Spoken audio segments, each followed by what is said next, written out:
And there are other stories like that, and I've got to tell you this one. Weber comes back from, I think it was the Democratic Advisory Council's summer meeting in Chicago, when the lead political reporter for the Chicago Tribune approaches Menon and says, "What makes you think you can be president of the United States?" And the governor says, "Well, who knows? I could be dead by then." And the headline the next day was, "Soapy predicts Ike's death." Oh, God. Jeez. So I walk into Weber's office, and maybe a week later, and I said, "Paul, what are you going to do about this? This is awful." He said, "I've taken care of it." I said, "How do you do that?" He said, "Well, I've told the governor he cannot talk to the press without talking to me first." I said, "Well, that ought to do it."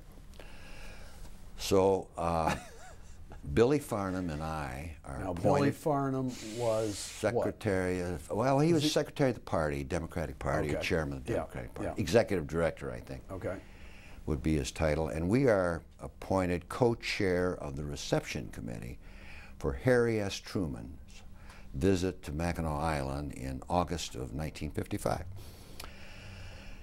And at that time, there were maybe 5 or 6 members of the Capitol Press Corps that covered those events.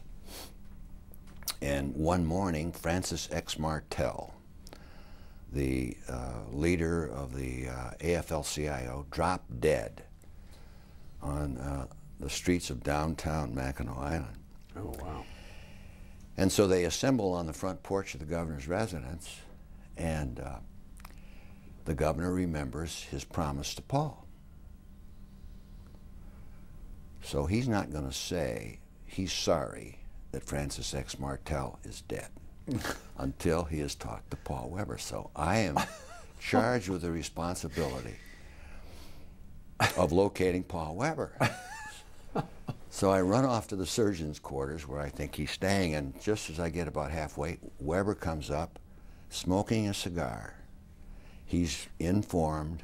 He knows the governor's waiting for him. He gets about 40 feet from the porch. And the governor has a Hawaiian shirt on. He walks over to the edge of the porch. He says, "Paul?" Paul says, "It's okay, Governor." And the governor turned to the waiting reporters and said, "It is with deep regret." That's one of my favorite all-time stories. That is unbelievable. Yeah. That is amazing. All right, G. Menon Williams is governor. Phil Hart is lieutenant governor. You're running the regional office of the Fair Employment Practices Commission. Were you really getting things accomplished? Was it achieving its mission as a state agency? We were laying the foundation. It was extremely slow going. I remember my greatest achievement in that job, aside from organizing advisory councils in the city of Muskegon and Lansing and helping in Kalamazoo, was a part-time black person was hired in the department store in Muskegon. That was a big breakthrough. Never happened in Grand Rapids. Herpelsheimer's was the name of the store. Never happened in Grand Rapids, never happened in Muskegon until that date. But it was a beautiful learning experience for me because I had to go in and work with labor, the religion, education, business community, and had bring them all together and say, now, can't we make some progress in this area? So I learned a lot. So that was a breakthrough. Yeah. In hiring, and that was an accomplishment. Yeah. But after a year and a half, 2 years in that job, then Catholic Charities? Yeah, it happened kind of funny. I'm coming out of the Muskegon Advisory Council meeting, and Monsignor Cairns, who was basically the lead pastor of the Muskegon Church, came up to me. He says, "Jerry," he said, "Cardinal Mooney and the bishops of Michigan have created a new agency called Catholic Charities of Michigan." He said, "Would you be interested?" And I said, well, Father, that's a great honor, and I'm most grateful to you, but I really don't think so. He said, well, we're paying $10,000. I said, Father, I am your man. You don't have to look any further.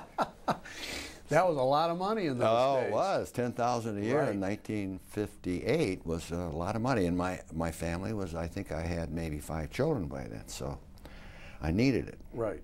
Well, that was a great tribute to you. You'd been in state government. Had you been active in the church up to that time for them to approach you and ask you to do this? It was Not really so something. anybody would notice, but it was more of a personal commitment, Right. which started when I was maybe 20 years old.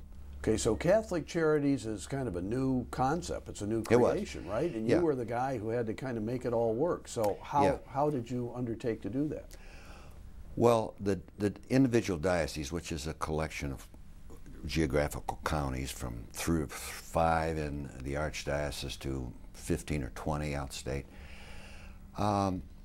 never really had a unifying organization. They were like the principalities of Germany. So this was a first-time effort to bring them together on one issue, and that was social services.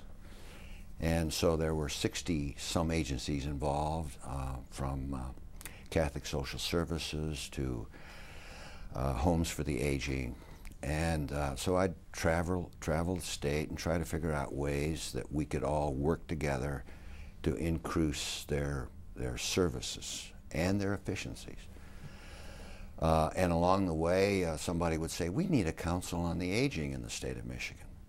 So that was our first opportunity to sponsor legislation, and we were successful. We did that in 1960. So they saw more opportunities than just coordinating services. They saw an opportunity to be of greater service to the larger community. Right. Now, what the FEPC did while you were there and in other places in the state, did that kind of feed into the writing of the Michigan Constitution? Did it become supported to the extent by both Republicans and Democrats that, George Romney or whoever was in the convention decided, let's build this into the Constitution, give it the name civil rights? What about that? Well, that's an interesting prelude to the con.